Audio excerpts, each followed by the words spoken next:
Hello et bienvenue sur Éclaire ton bise, le podcast qui va t'aider à mettre ton bise en lumière. Je suis Vanessa, maman de jumelles, salariée à temps partiel et mentor business, et j'accompagne les entrepreneurs en manque de temps à jongler entre leur vie pro et perso sans négliger aucun des deux. Si tu sens aujourd'hui que tu es freiné ou que tu stagnes dans le développement de ton business sans comprendre l'origine du problème, arrête-toi, tu es au bon endroit. Hello et bienvenue sur Éclaire ton bise. Je suis ravie de te retrouver comme chaque semaine. Et cette semaine, j'avais envie d'aborder un sujet qui est un petit peu différent de ce que j'ai pu aborder jusque-là, c'est-à-dire le fait de mieux se connaître pour bien entreprendre. Ça fait partie des choses que j'ai mis en place parmi le développement personnel sur lequel je me suis penchée quand j'ai décidé de créer mon entreprise. Et j'ai utilisé en fait pour ça plusieurs méthodes, plusieurs tests de personnalité que j'avais envie de vous partager aujourd'hui en vous les expliquant un petit peu et en vous redirigeant, parce que je pense vraiment que ça fait partie des choses à connaître quand on entreprend, de savoir exactement comment on fonctionne, qu'est-ce qui est vraiment bon pour nous, qu'est-ce qui nous donne de l'énergie ou pas. Donc on peut juste s'étudier, ou alors on peut aussi passer par des tests de personnalité. Moi, c'est ce que j'ai fait et c'est ce que je vous recommande.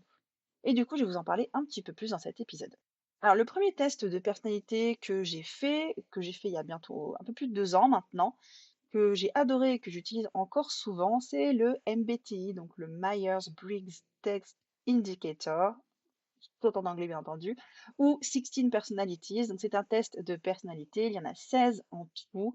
C'est super complet, c'est approuvé par des milliers de personnes, c'est très global et ça va pouvoir vous guider vers vos forces et vos faiblesses, vos compétences relationnelles en amour et en amitié, vos choix de carrière et vos habitudes au travail. Ça permet de répondre à 4 questions qui donnent chacun une lettre. La combinaison de ces 4 lettres correspond à une personnalité. Par exemple, je suis INFPT. Donc I pour introversion, N pour intuition, F pour sentiment et P pour perception. Donc les autres lettres sont le E, le S, T et le J. Et donc à chaque fois, on a d'où est-ce qu'on tire son énergie. Donc ça va être extraversion ou introversion, E ou I. Comment on perçoit les choses, sensation ou intuition, S ou N. Comment on prend des décisions, la pensée ou le sentiment, T ou F. Et comment on aborde le monde, jugement ou perception, J ou P. Et là, vous allez peut-être avoir remarqué que moi, dans le code de ma personnalité, il y avait 5 lettres, INFP, parce que chaque type peut être soit turbulent, soit assertif. Et à chaque fois, ça indique en fait la capacité à gérer le stress. Soit A, on gère plutôt bien, soit T, on gère plutôt mal. Et c'est vrai que voilà, les situations très stressantes me rendent assez anxieuse. Je les gère bien parce que j'ai tendance à rebondir facilement, mais je suis de nature assez anxieuse. Donc INFPT, chez moi, c'est le pacificateur. Donc j'ai une personnalité où en fait je cherche à calmer les choses, je déteste le conflit. Vous allez voir, ça regroupe un autre test dont je vais vous parler tout à l'heure.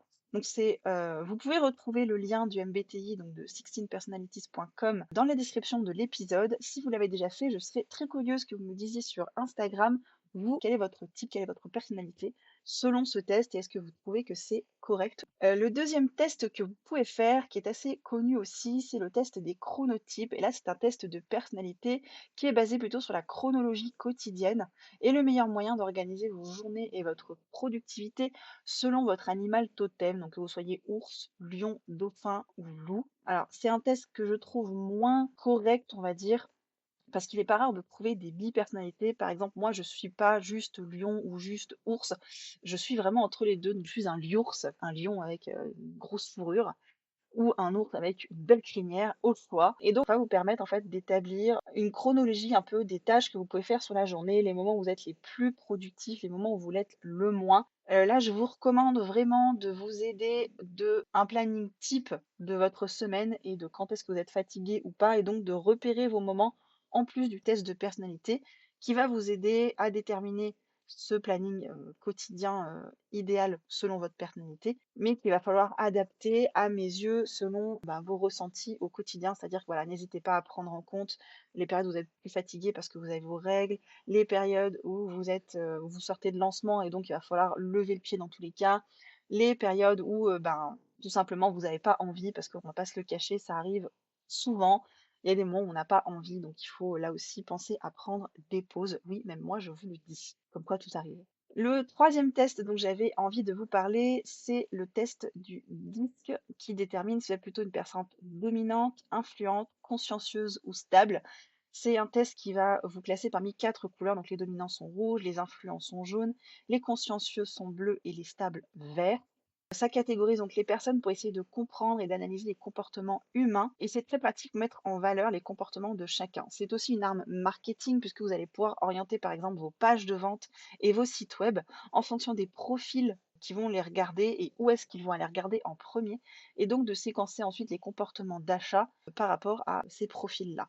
Je trouve que c'est une arme vraiment puissante. Je vous mets des liens pareils pour tous les tests, hein, à chaque fois, des informations sur où voir si vous êtes plutôt l'un ou l'autre, quelle personnalité vous correspond le mieux, ou orienter votre marketing en fonction de ces personnalités.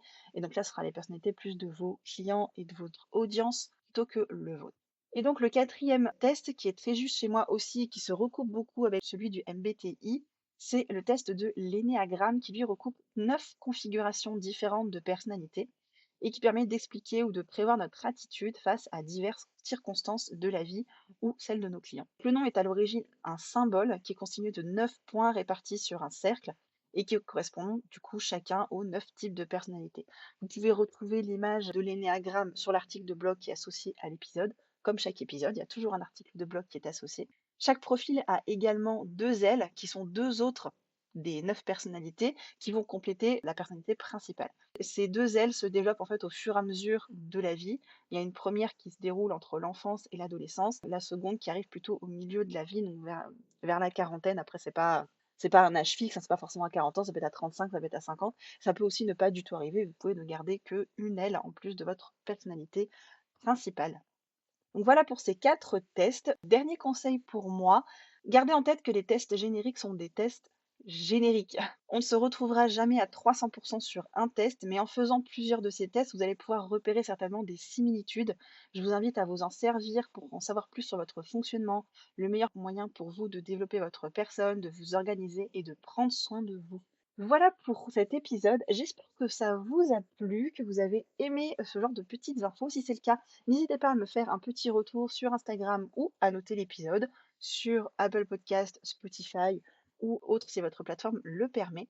Je vous retrouve la semaine prochaine pour un autre épisode. Je vous souhaite une très belle journée et je vous dis à très vite.